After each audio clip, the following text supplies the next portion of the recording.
Les païens et les juifs unis ensemble avec Dieu par la croix de Christ.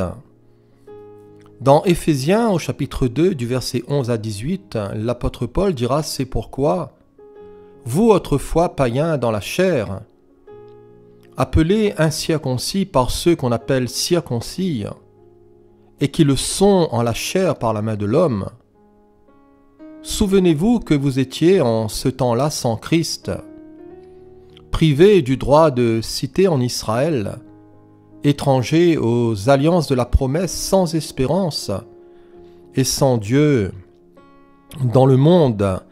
Mais maintenant, dira l'apôtre, en Jésus-Christ, vous qui étiez jadis éloignés, vous avez été rapprochés par le sang de Christ, car il est notre paix, lui qui des deux n'en a fait qu'un, et qui a renversé le mur de séparation, l'inimitié, ayant anéanti par sa chair la loi des ordonnances dans ses prescriptions, afin de créer en lui-même avec les deux un seul homme nouveau en établissant la paix, et de les réconcilier l'un et l'autre en un seul corps, avec Dieu, par la croix, en détruisant par elle l'inimitié. Il est venu annoncer la paix à vous qui étiez loin, et la paix à ceux qui étaient près. Alléluia. Après l'exposition du salut par grâce au moyen de la foi, l'apôtre Paul ici dans cette section va nous parler de l'unité en Christ, et de l'unité en Christ de juifs et de païens croyants, et de l'intégration dans l'Église, corps de Christ.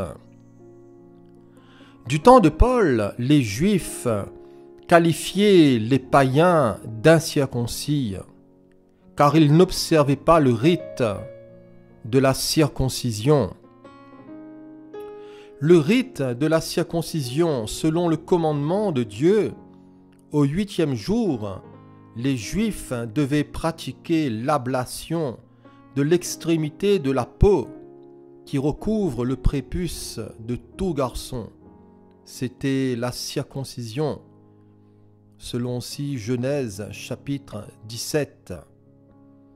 Mais voyez-vous, au-delà du signe extérieur de la circoncision, au-delà de ce signe extérieur d'appartenance à ce peuple qu'est le peuple juif, la parole nous parle de la circoncision et de la circoncision du cœur. Et cela, voyez-vous, déjà dans l'Ancien Testament.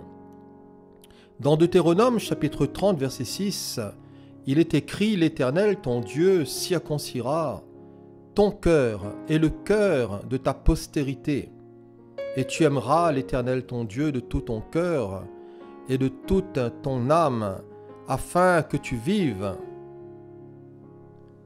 Plus tard, le prophète Jérémie dira « Circoncisez-vous pour l'Éternel ». Il dira « Circoncisez vos cœurs ». Dans le Nouveau Testament, Paul dira que le juif, ce n'est pas celui qui en a les dehors, et la circoncision, ce n'est pas celle qui est visible dans la chair, mais le juif, dira-t-il, c'est celui qui l'est intérieurement. Et la circoncision, c'est celle du cœur selon l'esprit et non selon la lettre. Dans l'Église primitive, il y a eu de grands troubles concernant ce sujet. Et dans Acte 15, quelques hommes venus de la Judée enseignaient les frères en disant « Si vous n'êtes circoncis selon le rite de Moïse, vous ne pouvez être sauvés. » Alors voyez-vous, c'est ici extrêmement grave. Et Paul et Barnabas, nous dit la Bible, eurent avec eux une vive discussion. Vous savez, de nos jours, beaucoup d'enseignements et beaucoup d'enseignants remettent en cause le salut par grâce, par le moyen de la foi. Et voyez-vous, personne n'est sauvé par les œuvres. C'est ce que la Bible nous enseigne. Personne n'est sauvé par les œuvres, pas plus que par la foi, plus des œuvres. Je répète, personne n'est sauvé par les œuvres, pas plus que par la foi, plus des œuvres. Et si qui que ce soit pouvait être sauvé par ses propres œuvres, il serait alors son propre sauveur. Si quelqu'un pouvait être sauvé par la foi en Christ, plus ses propres bonnes œuvres, on aurait la situation impossible de deux sauveurs. En fait, ni le fait de se targuer, voyez-vous, de son baptême, ni le fait d'être membre d'une église, d'avoir un ministère actif, d'être fidèle au culte, de pouvoir participer aux offices et aux offices religieux, ni le fait d'observer les 10 commandements, d'observer le sermon sur la montagne, d'exercer la charité, ni le fait d'être serviable, de vivre moralement et respectueusement ne peut procurer le salut. Il est dit qu'il n'y a de salut en aucun autre, car il n'y a sous le ciel aucun autre nom qui nous ait été donné et par lequel nous puissions être sauvés, et ce nom, c'est le nom de Jésus-Christ. Alléluia! Car c'est par la grâce que vous êtes sauvés, par le moyen de la foi, dira l'apôtre. Et cela ne vient pas de vous, c'est le don de Dieu.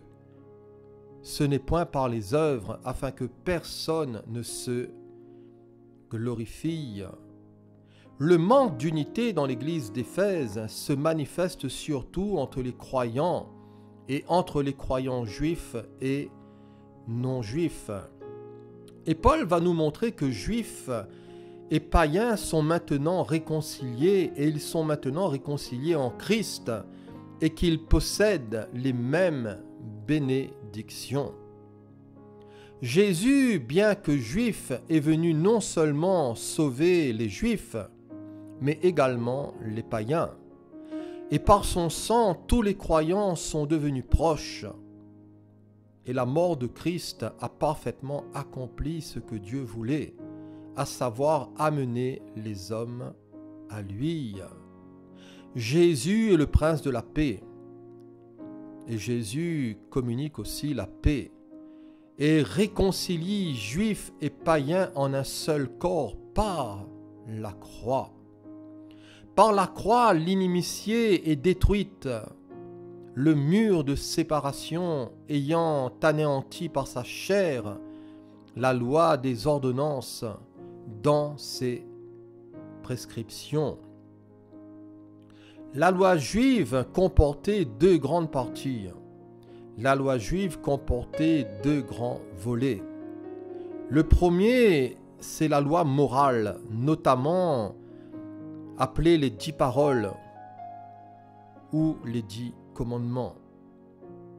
Le deuxième, c'est la loi cérémonielle qui concernait la nourriture, les ablutions et les sacrifices.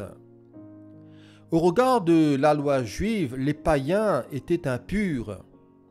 Et voyez-vous, il y avait un mur entre eux. Il y avait un mur de séparation. Jésus a renversé ce mur en annulant la loi. Et Jésus a renversé ce mur en annulant la loi cérémonielle, la loi des ordonnances, dans ses prescriptions. Les mots ici dans ces prescriptions montrent clairement qu'il n'est pas question de l'abolition de la loi morale de Dieu. Sa loi morale reflète la sainteté de sa nature. Sa loi morale reflète la sainteté de la nature divine et ne peut donc jamais changer. Dans Matthieu chapitre 5. Toutes les prescriptions cérémonielles qui distinguaient et séparaient les juifs des non-juifs ont été anéanties. Par la croix, juifs et païens peuvent maintenant adorer ensemble. Ils peuvent exprimer ainsi leur nouvelle unité en Christ. Alléluia!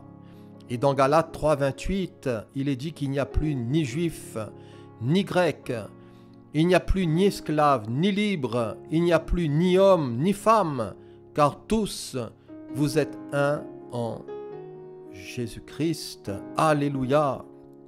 Christ a introduit tous ceux qui croient dans la même famille, dans la famille de Dieu qui est l'Église. Le Seigneur traite tous ses enfants de la même manière. Le Seigneur ne fait pas de favoritisme. Et veillons nous aussi, voyez-vous, à ce que dans l'Église, à ce que dans nos communautés, dans nos relations avec nos frères et sœurs, dans nos assemblées, qu'il n'y ait pas aussi de favoritisme. Vous savez, il est tellement facile de faire des clans. Le clan des riches, le clan des pauvres, le clan des intellos, le clan des intellectuels et celui des gens simples, celui de simples gens. Et nous devons, voyez-vous, faire attention à tout cela, à tout ce qui pourrait, voyez-vous, séparer les cœurs. Jésus a prié. Et Jésus a prié pour l'unité de l'Église. Et l'unité de l'Église n'est pas organisationnelle, mais l'unité de l'Église est spirituelle. Et Jésus dira dans l'évangile de Jean, au chapitre 17 et au verset 6, « J'ai fait connaître ton nom aux hommes que tu m'as donnés du milieu du monde. Ils étaient à toi et tu me les as donnés. Et ils ont gardé ta parole. Maintenant ils ont connu que tout ce que tu m'as donné vient de toi. Car je leur ai donné les paroles que tu m'as données, et ils les ont reçues, et ils ont vraiment connu que je suis sorti de toi, et ils ont cru que tu m'as envoyé. C'est pour eux que je prie. Je ne prie pas pour le monde, mais pour ceux que tu m'as donnés parce qu'ils sont à toi. Et tout ce qui est à moi est à toi, et ce qui est à toi est à moi, et je suis glorifié en eux.